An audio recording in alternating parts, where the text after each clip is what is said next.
Bienvenidos a Budismo PSL, su canal y podcast budista de confianza. El canal que puedes escuchar mientras estás haciendo oficio, cambiando al bebé, bañando al perro o haciendo tus tareas cotidianas. El día de hoy vamos a hablar de el mindfulness, qué es, cómo se promociona y por qué no es algo recomendable. Bienvenidos. El mindfulness o atención plena es una técnica de meditación que consiste en estar atento de manera intencional a lo que hacemos en el aquí y el ahora. Fue enseñado o puesto como una técnica de meditación por Jon Kabat-Zinn. Esta técnica se dice que es basada en la meditación budista del Vipassana y consiste en prestar atención desapasionada a los pensamientos, las emociones, las sensaciones corporales y el ambiente circundante, sin juzgar si son adecuados o dañinos. Las bases del mindfulness son conciencia en el momento presente, observación sin juicio, mente de principiante, paciencia, amabilidad, no esforzarse, aceptación y desapego o dejar ir. Los beneficios del mindfulness son reducir el estrés, protege el cerebro, aumenta la capacidad de concentración, desarrolla la inteligencia emocional y mejora la memoria y favorece la creatividad. Bueno, vamos a hablar del mindfulness. El mindfulness se está vendiendo ahora como la máxima novedad en materia de meditación. Es muy promocionado. Comercialmente es bastante popular. ¿Cuál es la verdad sobre el mindfulness? La verdad sobre el mindfulness es que primero no es una meditación como tal y segundo es muy peligroso. Esta técnica es muy peligrosa, no debe ser usada, no debe ser recomendada, no debe ser propagada y debe ser evitada. A continuación vamos a explicar por qué el mindfulness no debe ser practicado por el público en general y porque desde el punto de vista específicamente budista no solo no tiene sentido, sino que es absurdo, porque el fundamento del mindfulness, el supuesto fundamento del mindfulness es la meditación budista de la cual sacaron la idea, pero anticipando, hay que decir que la técnica del mindfulness al final no tiene nada que ver con la verdadera meditación budista de la cual supuestamente tiene el fundamento. El mindfulness se describe como el tipo de meditación que consiste en concentrarse en el aquí y el ahora, y en la percepción básica de los sentidos, y según su literatura se basa en el Vipassana budista. De entrada ahí hay un error, porque el Vipassana no se fundamenta en la percepción sensorial y tampoco en el aquí y ahora. El objeto de trabajo del Vipassana no es ese. La descripción del mindfulness en realidad es más cercana al samatha budista, y aún así sería una descripción errónea del samatha, pero el mindfulness es tan errado que se quiere identificar con el Vipassana, que pues es un error absoluto, no tiene nada que ver Vipassana con lo que describe el mindfulness. ¿Cómo funciona el mindfulness? ¿Cuáles son los clientes del mindfulness? Los clientes del mindfulness son personas que padecen de estrés, ansiedad y algunas dolencias psicológicas. Básicamente cualquier ser humano que viva y respire. Por ese lado es un gancho comercial perfecto, porque técnicamente es algo que todo ser humano necesitaría, sobre todo ahora cuando está de moda catalogar la ansiedad como una enfermedad y como un trastorno, y no como lo que es una respuesta natural a situaciones cotidianas. Lo que explican los promotores de mindfulness es que a través de esa técnica se pueden abordar los problemas y la vida misma desde un punto de vista que no es dañino y no genera ansiedad y estrés, de forma que se pueden asimilar las distintas situaciones de una forma no conflictiva y por el contrario placentera, generando una mejor calidad de vida y una mejor forma de trabajar de forma cotidiana los distintos aspectos propios o del medio que nos generan problemas, que nos generan ansiedad. Esa es la premisa del mindfulness. Conseguir este estado de percepción distinta basándonos en la concentración en el aquí y el ahora y en las percepciones sensoriales de manera básica y tranquila. Ahora, ¿por qué es peligroso el mindfulness? El mindfulness es peligroso por varias razones. La primera que podemos nombrar es que es una pseudomeditación, no es una meditación real. La premisa del problema que promete resolver es falsa, porque en realidad no es ningún problema. Los promotores del mindfulness tratan la vida cotidiana como si fuera una enfermedad. Tratan el estrés en sí, la palabra estrés y la palabra ansiedad, de forma generalizada, como si fueran enfermedades que hay que erradicar, cuando en realidad, primero, son fundamentos inherentes a la vida. No hay vida si no hay estrés, si no hay ansiedad. Los únicos que no tienen ese problema están en el cementerio. Y segundo, la ansiedad y el estrés tienen una función en la psiquis humana, tienen una función en la vida diaria, tienen una razón de ser. El problema es cuando este tipo de fundamento se desbalanza, se va a un extremo, se va a un punto en el que no se puede controlar y entonces aparecen los trastornos mentales. Pero en sí el estrés tiene una función. Nosotros necesitamos el estrés para mejorarnos, para trabajar, para superar metas, para ejercitarnos. Sin estrés en la vida pues no tendría mucho sentido.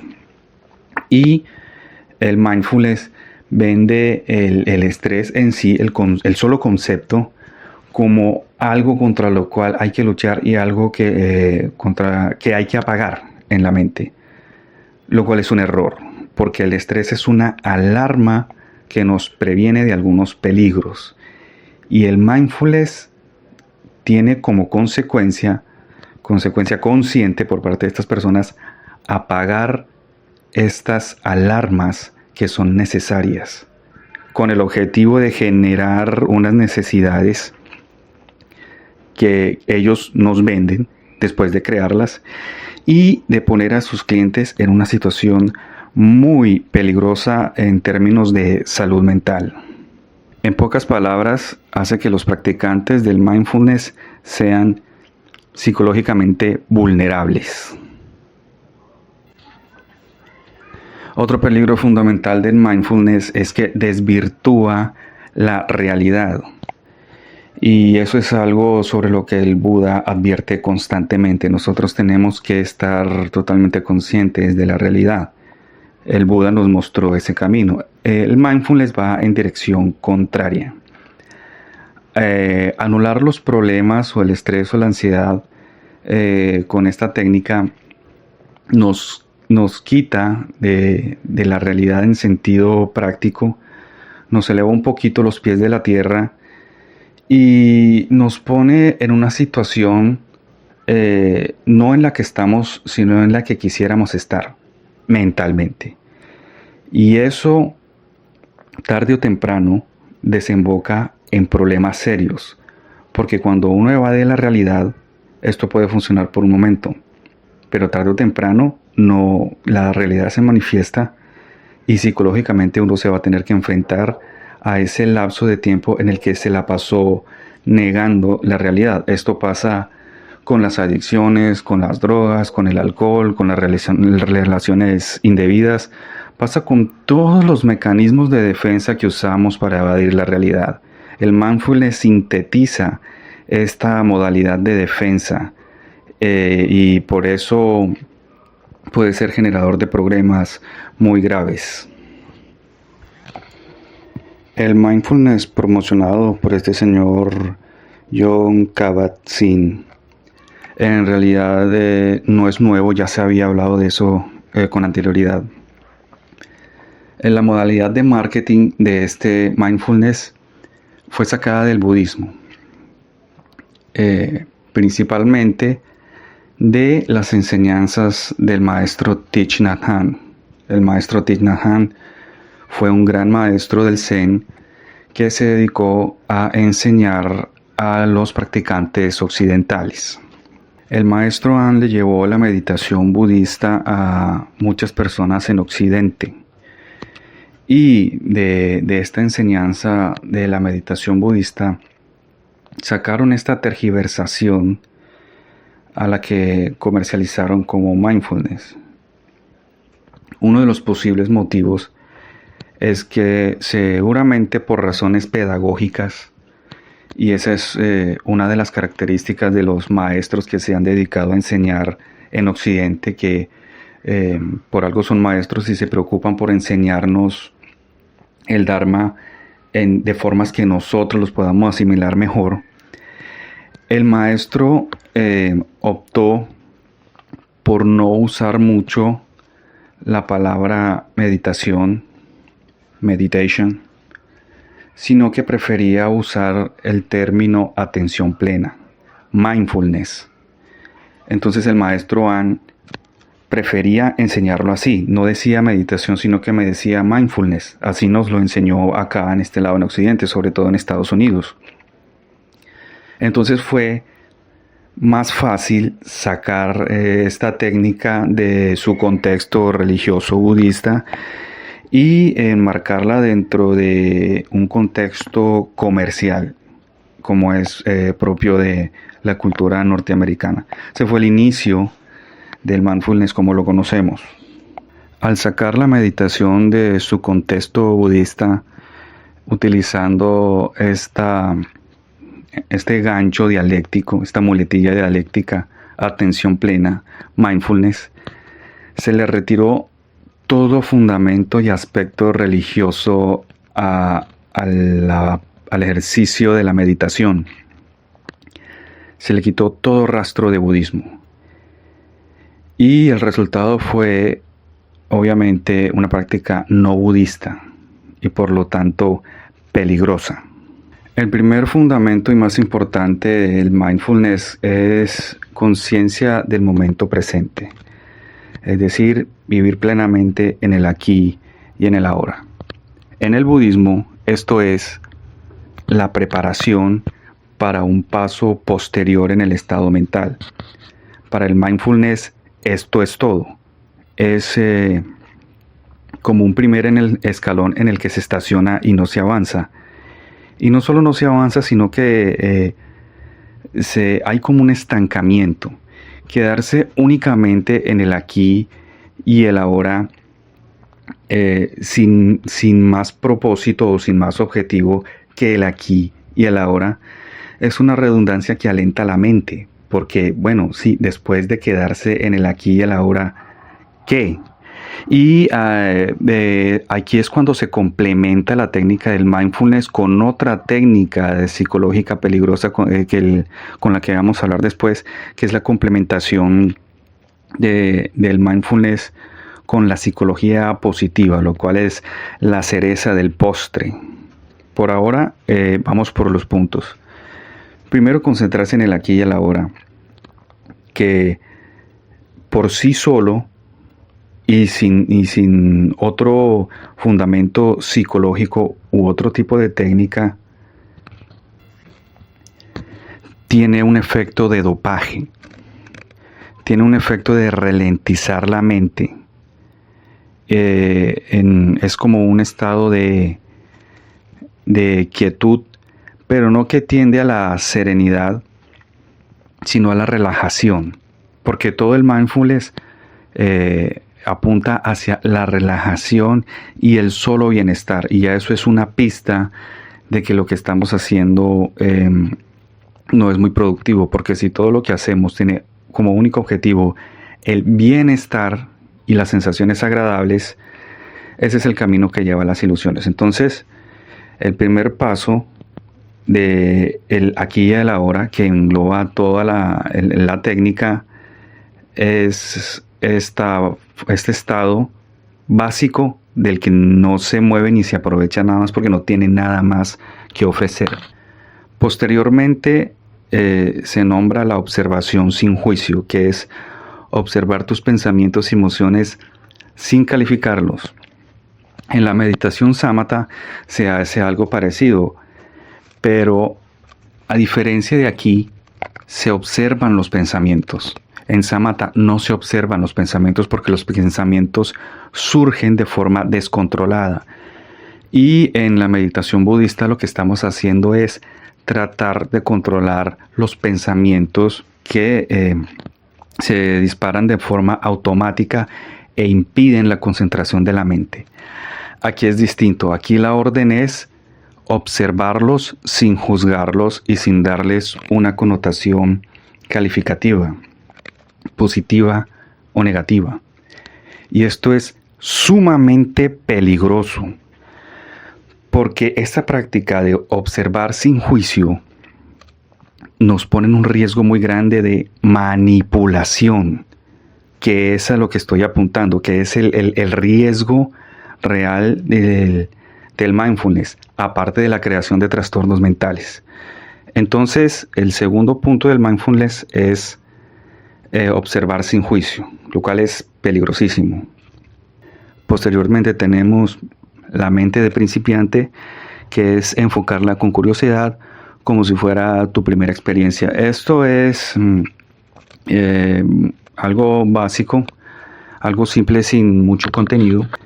Después viene la paciencia, aceptar el desarrollo natural de los eventos. Viene asociado con todo lo anterior. Tampoco hay mucho que decir sobre eso, no tiene mayor sustento. La amabilidad viene después, confronta tu intuición y sabiduría interna. Aquí ya empezamos a hablar tonterías. Aquí es cuando nos empiezan a vender el azúcar y las chispitas de colores. Confiar en tu intuición y sabiduría interna.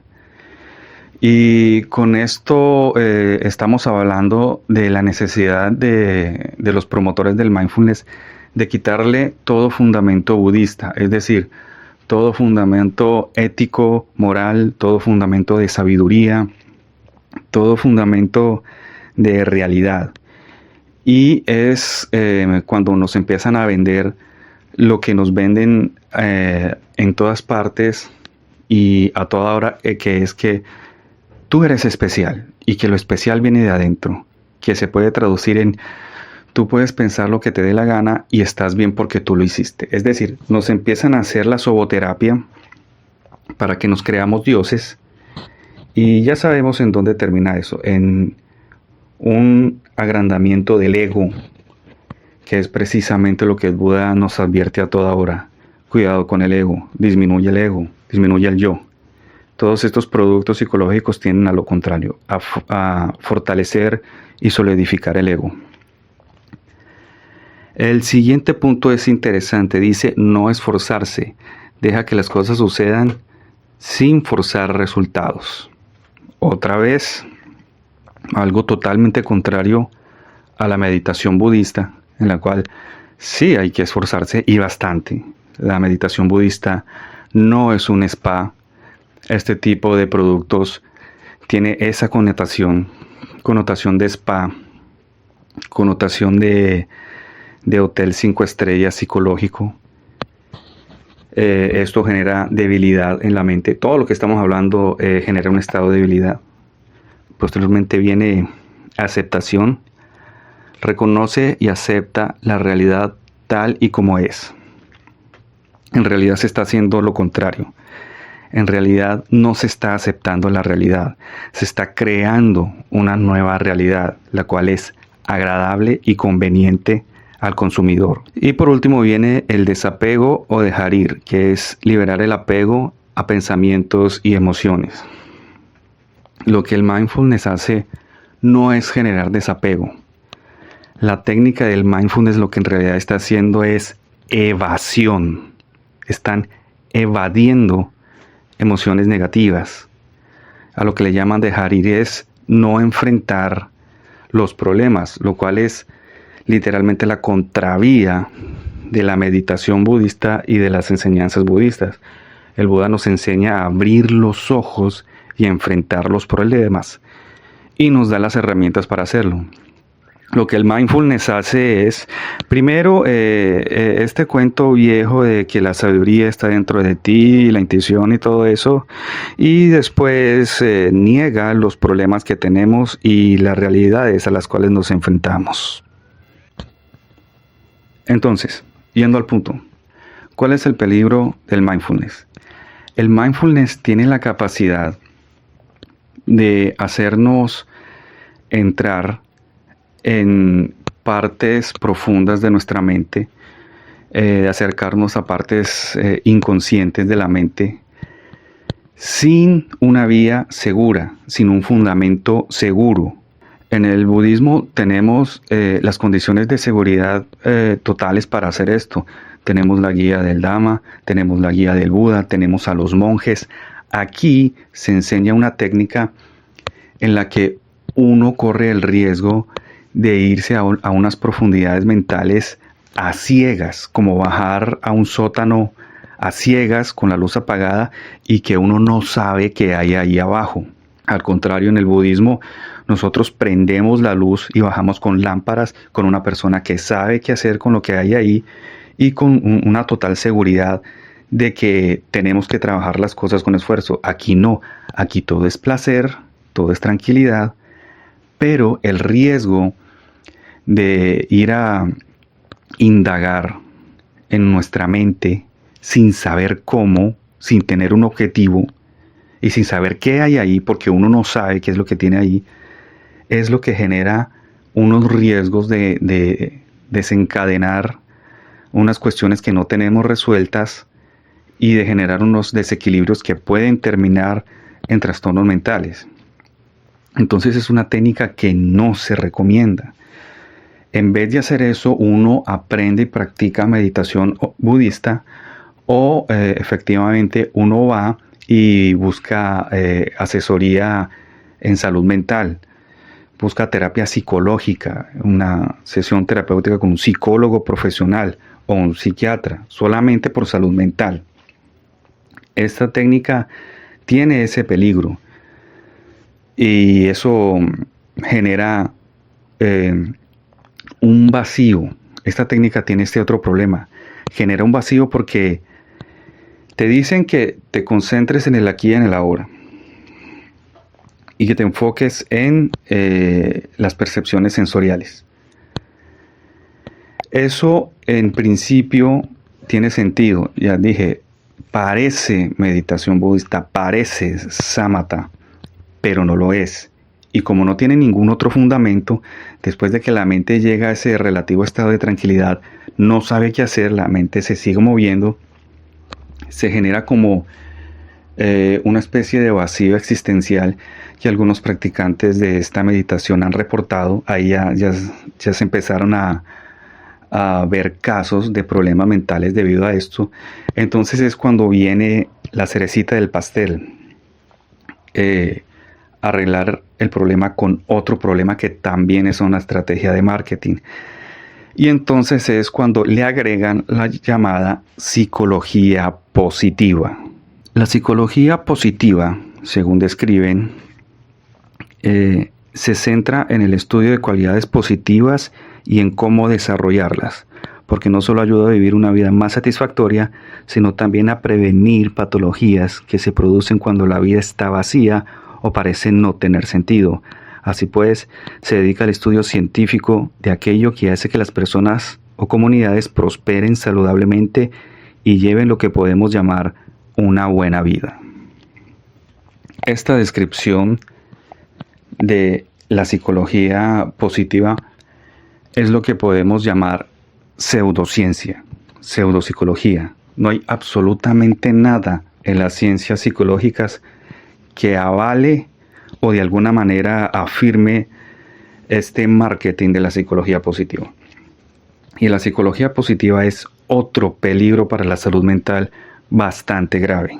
La psicología positiva es una tontería que le enseña al cliente a fijarse en las cosas bonitas de la vida y en lo que le gusta. De nuevo, ignorando su situación y sus problemas, ignorando el verdadero origen de las situaciones de las cuales está huyendo. Es otra pseudociencia bastante asociada también a toda esta ola de pseudoterapias que hay ahora, esta tendencia mercantilista de ponerle el apellido de terapia a cualquier cosa y venderla como si fuera parte de la psicología o ciencia de salud mental, como la musicoterapia, la equinoterapia, la abrazoterapia, los cristales. Ahí también le meten nueva era a este mercado. La radiestesia, el reiki, todo ese montón de tonterías para turista espiritual, de las cuales obviamente meten simbología budista, pero nada más, y que está comprobado que generan problemas mentales. Después la gente termina pagando por un tratamiento psicológico cuando debió simplemente ir a hacer una prevención de psicología normal, como la deberíamos hacer todos. Es decir, debió usar la psicología para evitar problemas en vez de tener que pagar posteriormente a psicólogos y psiquiatras para arreglar problemas graves que fueron creados por estas pseudociencias y pseudoterapias. Entonces, después de que los practicantes se dan cuenta de que el mindfulness deja esta sensación extraña de que la mente no sabe en qué fundamentarse, les venden la psicología positiva, y esto es un dopaje psicológico muy fuerte.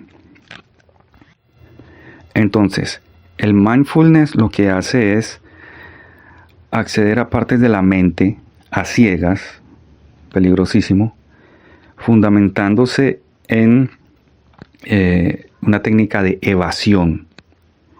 Esta evasión genera una sensación de vacío mental. Entonces, posteriormente, ese vacío mental que deja el mindfulness lo llenan con psicología positiva. Entonces, por un lado, te dopan para que no sientas las condiciones emocionales reales en las que estás, y posteriormente te drogan con psicología positiva, la cual es otro tipo de psicología de la negación, que tiene como fundamento el placer, el gusto por las cosas superficiales y agradables, y esto va a juntar un enorme cúmulo de situaciones y energías psicológicas que tarde o temprano terminan desembocando una avalancha de problemas. Entonces es cuando la gente tiene unas crisis por algún problema de la vida, por un problema cotidiano o grave, o simplemente la acumulación de estos tipos de negaciones y de técnicas oscuras, y entonces es cuando vienen los problemas y la gente termina en un hospital, o termina desarrollando adicciones, o termina desarrollando trastornos,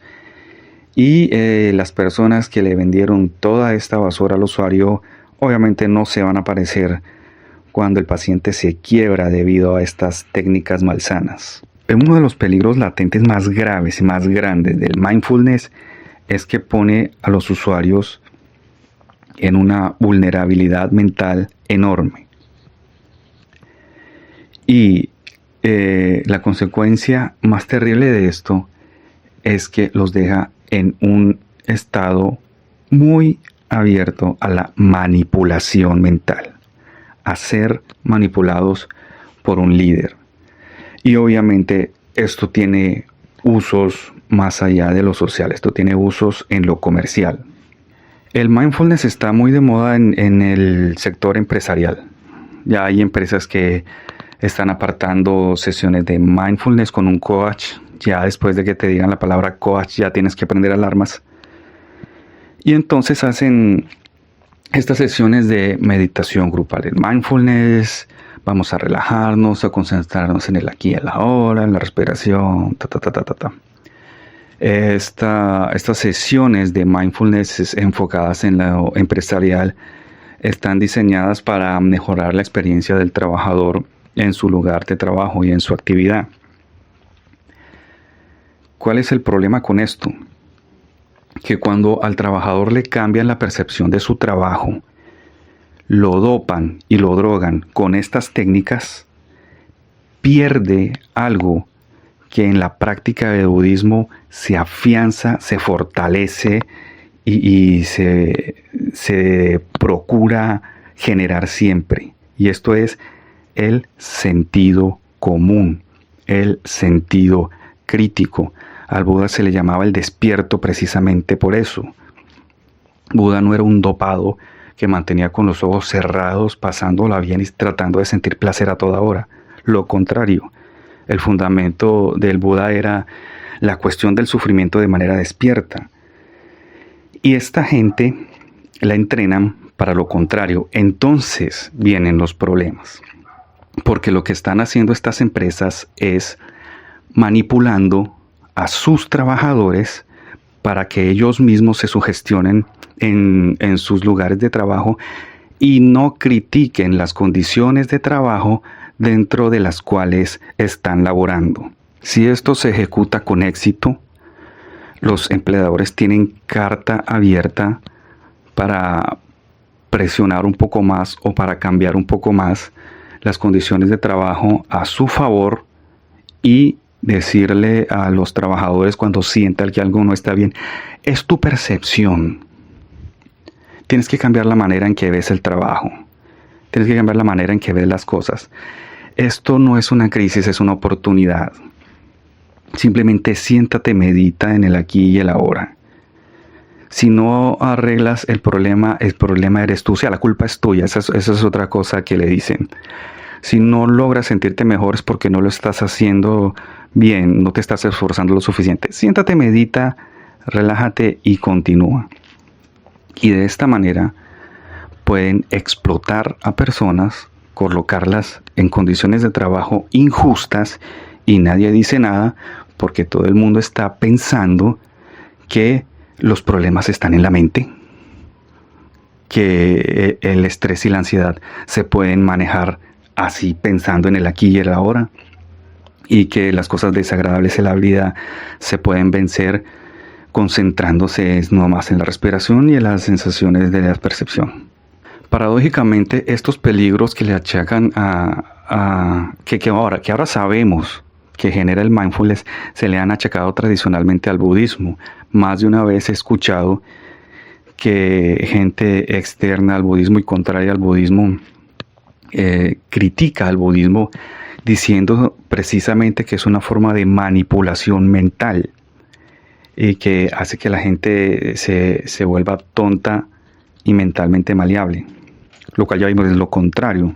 Y uno de las cosas que recuerdo que se ha usado en contra del budismo es el supuesto uso que se le hace a la meditación budista en los ejércitos, en las fuerzas armadas. Entonces yo he escuchado decir que se usa el budismo para entrenar soldados para que obedezcan de forma absoluta y no sientan ningún remordimiento cuando salen a campo a matar gente. Entonces me dan el ejemplo del ejército de los Estados Unidos, que desde hace ya algunos años está usando la meditación para entrenar a los soldados, a la infantería y a los francotiradores, para que se concentren en el aquí y el ahora, se relajen, calmen su conciencia y puedan salir a volarle la cabeza a civiles inocentes que están por ahí cargando agua. Esta idea absurda es obviamente de gente anticapitalista, de izquierda, que odia a todos, que odia todo lo que sea religioso y como es budismo entonces es malo, bla, bla, bla. Obviamente el budismo no propende esto. El budismo enseña a fortalecer un sentido crítico basado en una disciplina ética y moral que impide que una persona, por más meditación que haga algo incorrecto o simplemente por seguir órdenes. Nosotros tenemos una brújula moral, tenemos un gran maestro, tenemos una guía ética y por encima de eso no hay absolutamente ninguna autoridad. Yo puedo meditar mucho y puedo ser un soldado, Pero si mi superior me dice que haga algo que está en contra de mis principios budistas y de mi ética y mi moral budista, puede venirse lo que sea, la respuesta es no, señor, orden denegada. Entonces, sin embargo, esta idea sí puede ser aplicada cuando se trata de mindfulness, porque ese precisamente es el peligro del mindfulness. Y sí es posible que se haga esto con el mindfulness. Ahora, yo sí vi hace algunos años que el ejército estadounidense y otros estaban usando la meditación y se nombró también que la impartían con instrucción budista, pero realmente no supe si realmente estaban haciendo meditación budista o estaban haciendo mindfulness. Realmente no lo sé. Pero sí es posible que si es mindfulness, una persona pueda ser manipulada en su trabajo, porque le falta el fundamento ético y moral, la disciplina moral que tiene el budismo, que enseña el Buda. Entonces, si le quitas la ética a la meditación y en vez de meditación pones mindfulness, puedes tener una persona casi un robot, como efectivamente me estaba denunciando esta persona con la meditación en el ejército. Y eso es un peligro para cualquier tipo de trabajador. Y es algo que las empresas y las corporaciones no dudan en usar. Para ellos es mucho más barato traer un pseudoterapeuta, supuesto coach, y sentar a la gente en un salón con cojines, con musiquita zen, a doparlos y a sugestionarlos, en vez de traer un equipo en psicología y pasar a toda la nómina por una orientación psicológica y tener una persona en recursos humanos dedicada a ello, y si alguien tiene un problema, abrirle un espacio y dedicarle tiempo. Es demasiado espacio y demasiados recursos para una empresa tacaña. Entonces, para una empresa tacaña, que no son todas, porque hay muchas empresas que sí hacen esto, que sí brindan asesoría psicológica real, pero no falta el avaricioso, para el cual es mucho más fácil traer un farsante de estos, relajar a los trabajadores, doparlos, domarlos y explotarlos, violar sus derechos laborales, crearles problemas psicológicos y cuando no puedan más, reemplazarlos por otro. Así que ese es un peligro real. Y el mindfulness está siendo denunciado y está siendo evaluado por eso, porque es una fuente de problemas psicológicos y es un factor muy grande de manipulación. Como esta cosa le llegue a echar mano uno de estos gurúes o líderes mesiánicos que tanto abundaban en los 60 y los 70, fácilmente puede armar una secta peligrosa, porque le quita las herramientas mentales de defensa a la gente. La gente pierde el sentido crítico, pierde su capacidad de medir las consecuencias de las cosas, pierde su visión crítica de las cosas, no cuestiona a los líderes, porque está en un estado de placer, está en un estado de tranquilidad, y cuando estábamos contentos nadie quiere saber de problemas.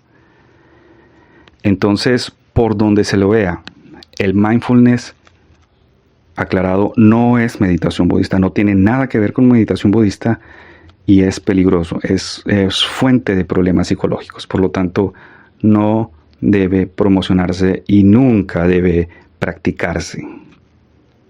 Este ha sido el video de hoy. Muchas gracias por escuchar. Todos sus comentarios o aportes serán bienvenidos en la caja de comentarios. Nos vemos en un próximo video.